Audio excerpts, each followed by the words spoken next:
Ladies and gentlemen, let's hear it one more time. Show some love for the cast of Aliens. What does it feel like to be reunited here in London? It's always amazing. It's great. It's great. It's family. We love London so much, and we have so many good memories of being here. Yeah. And we love being reunited. Absolutely, we love each other. We love that. Oh, We we're love each feeling the other. love. Look at that.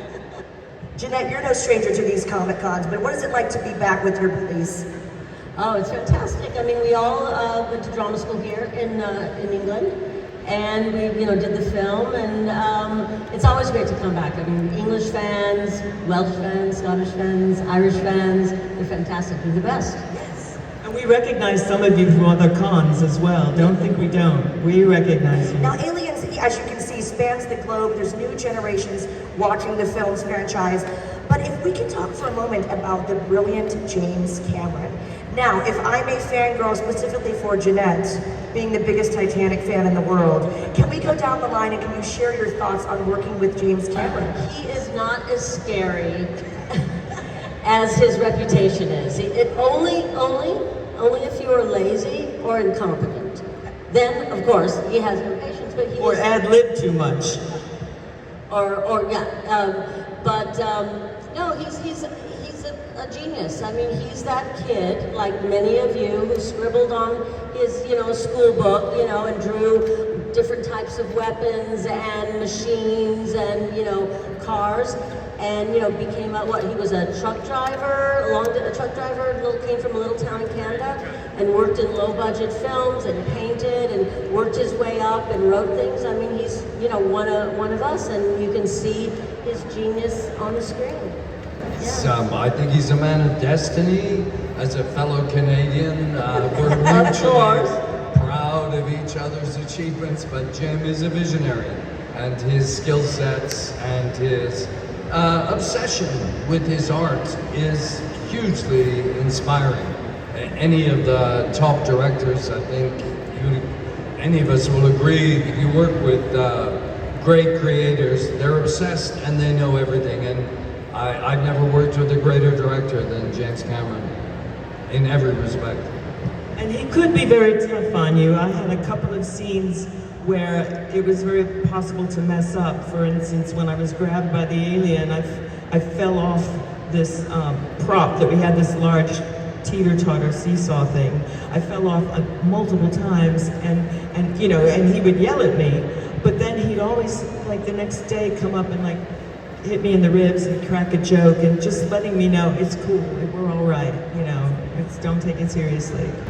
And Jim was easily the most prepared director I've ever worked for. I mean, he was on the hook for any overages on the budget of Aliens, so that added to the pressure. But you think about it, he was 30 years old.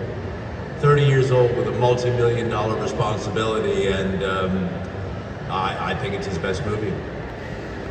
I agree. Fantastic. What are your real thoughts on Aliens? What do you think's going on out there? I thought I was going to get a car. You get a car, you get a car. Aliens in the universe. Yeah. I'm amazed that they haven't come clean, or the governments haven't come clean. I mean, you sit back and think of the galaxies and the infinite space out there. How can they not exist? And all the recent publicity, particularly from the US, which has the most contact and military kind of aspiration for contacting these people, they're going to show up, and Well, the thing I'm is, very Bill, optimistic. the thing is, there's one in the president's office. Yes, I forgot. That's the whole issue. He's here to destroy us all. He's really an alien. Alien immigrants, isn't he? No, sorry. I think it's arrogant to assume that we're the only sentient beings in an infinite universe. I mean, come on. And if we can believe any of the people who have taken photographs and, seen things, I think they're keeping an eye on us because, we're dangerous. We're not aware enough yet to be trusted with interplanetary travel. We'll just try to take other beings over. They're waiting for us to rise to a proper level of an understanding and awareness. But they're out there. What do you think? Honestly, as she was speaking so eloquently about that, I thought to myself, I think they're probably watching us and they're looking down going, God, that's a mess. Hi, how you doing? Hey. I've got an alien mask here signed by all of you guys and Rico Ross. It's also signed by H.R. Giger, and as you know, it's going to the H.R. Giger Museum in Switzerland for charity. I just wanted your thoughts. What is the most impressive aspect of the design of the Xenomorph? What do you think has captured fans' imagination with regards its terror-inspiring design of the thing? For me, it's the multiple jaws. You know, the mouth opens and then another mouth comes out. That's terrifying. And it had a long stretch, too.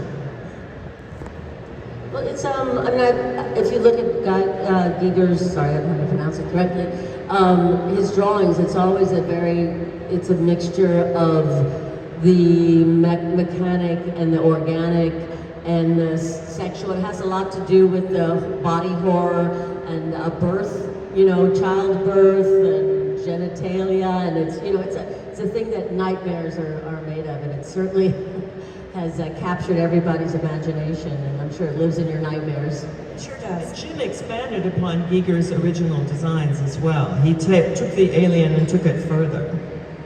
I think there's a lot of context to be taken. We're talking about 1986, pre-internet, and he was a totally unknown young Canadian film director who had immaculately clear ideas about what he wanted to achieve, and he came out of Roger Gorman in LA, which was intensely industrial, and then he arrives in Britain, which is in a very different cultural environment then. And nobody understood each other. I mean, the crew would rush off to the pub at lunch and have a few pints, which was the way it was done in those days. And now, of course, it's faintly ridiculous. It's not done like that anymore? Go and get a lot of alcohol down you at lunchtime before you have big meetings and work. These are different times. So Jim was an alien in a strange land. So to speak. And he's from the gonzo school of filmmaking. You keep going till you get the shot. It could be a 24-hour day. It was really, you hammer it through. So you're just building it up. You're getting your shot, and Dietrich, it drove him nuts. I remember some of the cast members were sadly no longer with us, specifically Bill, Al, and Tim. Do you have any fond memories of working with them on set that you could share with us today, please? Well, Bill is notorious for knowing absolutely everybody on a film set. And he was always the glue to our cast and made sure to welcome, Danny Cash, who isn't here with us, he's not passed, but when Danny arrived on set, he recalls Bill coming across saying, "Yo, hey, Danny Cash is on the set," and making him just feel welcome. And Billy was the most interested and enthusiastic person I've ever met. And gracious, yeah, and just fun to be around. And then he got down to work when he needed to. But yeah, Bill, that was we miss him. Yeah. Yeah. Did you mention Tip Tipping as well? Yeah. Tip. And Trevor. And Trevor. Trevor Stephen. Tip was an SAS guy, and he was one of our trainers. It was Al Matthews, ex-GI, and Tip Tipping gave us our boot camp, and they were tough on us. They gave us the same kind of, some of the drills that you would do. Yeah, they were fantastic. Without them, we wouldn't have had the realism of what it was like to be in battle and urban warfare. Tip was in Northern Ireland, and was Trevor also in the army? I don't think was he. I don't think. I think so. he was. Was he? Yeah. No, they're really missed. And Al set the tone on the set. Oh my God. He gave us the grit in a way, because we were kids and none of us, apart from them, had been in the services. So Apone gave us the crunch. Verisimilitude. And Al had a massive personality. I mean, everything you see on screen was Al. I think he was the one cast member that Jim's not respected the most. Just said, go ahead. If that's what you would say, you know, he wrote that, you know. Jim would defer to Al. Yeah. He's like, Al, what do you think? And yeah, God bless him as well. Thank you so much. Great question. Hi there. My name's Ash. Nice to meet all of you. Especially Janine, because you're in Terminator 2 and you're in Near Dark, which is such an incredible movie. Thank you. Just to go back talking about Bill Paxton, God bless his soul, I heard an amazing story that when he was working with Aliens, he met his wife.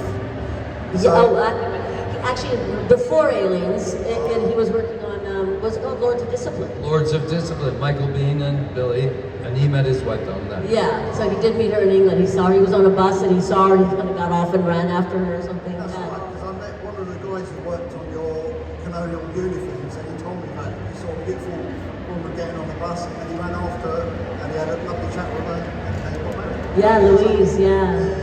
That's true. He was an Anglophile, Billy, in a way.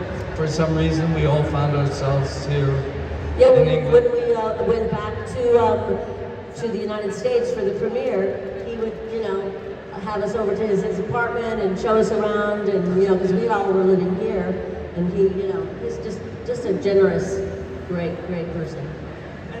Here's somebody wanted dirty stories. A lot of the marriages of people who worked on Aliens broke up after the movie. Like people on the crew, the director and the producer, all kinds of marriages broke up. And Bill and Louise were together to the end.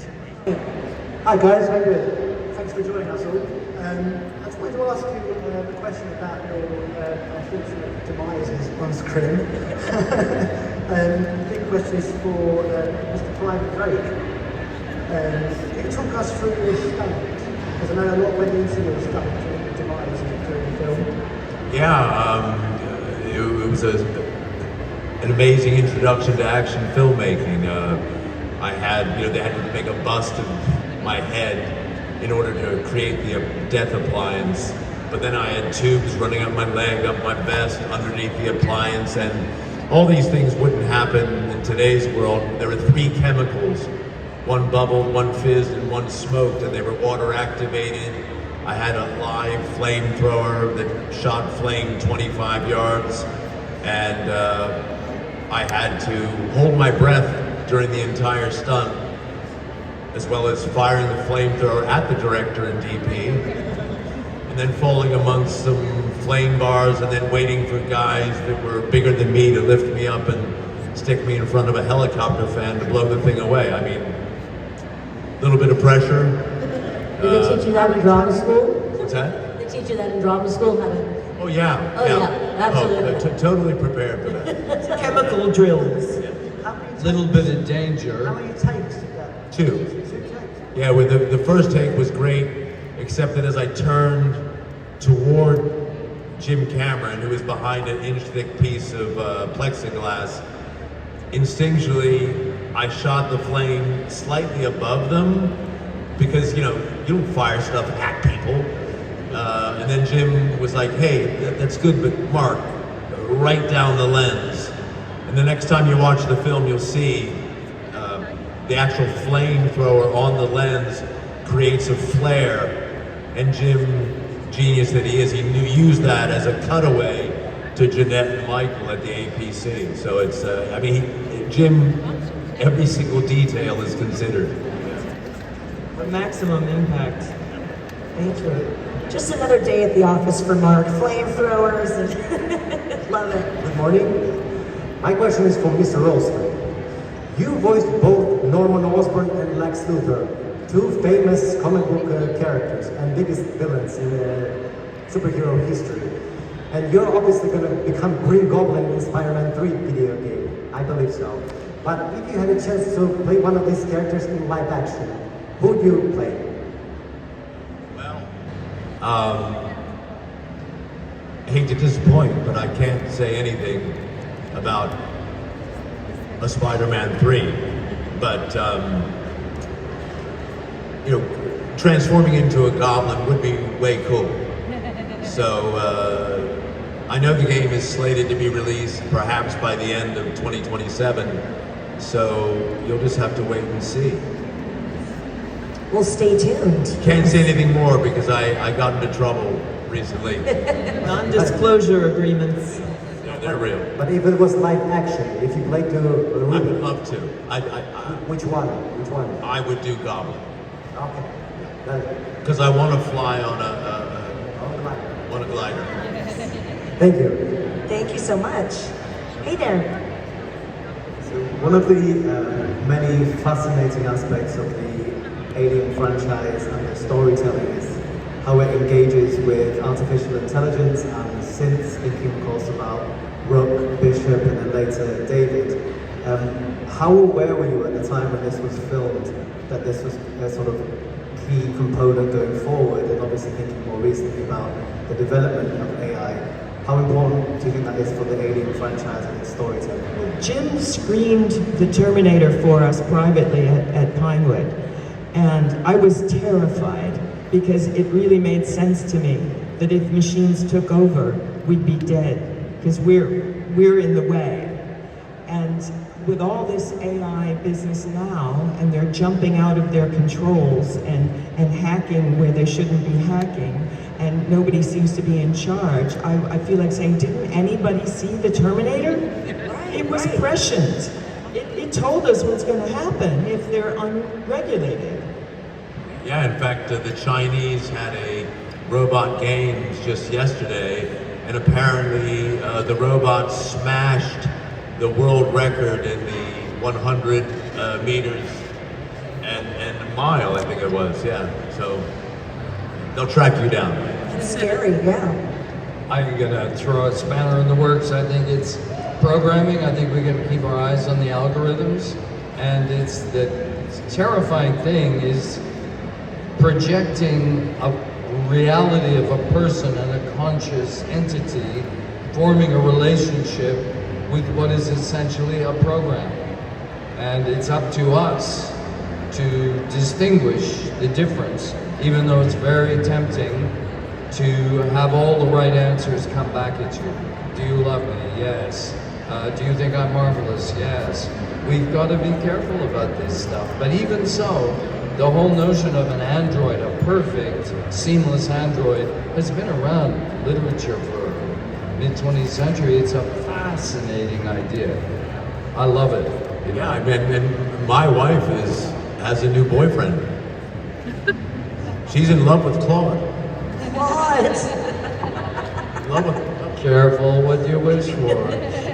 Someone said to me last night that in Terminator 2, it was the first time on screen you saw an AI speaking to another AI in the kitchen scene. Yeah. We have time for one final question here. How are you? Hi there. You all have really interesting and cool deaths. My question is, if you got to die a different way or another person's death, whose death would you have? I like Mark's.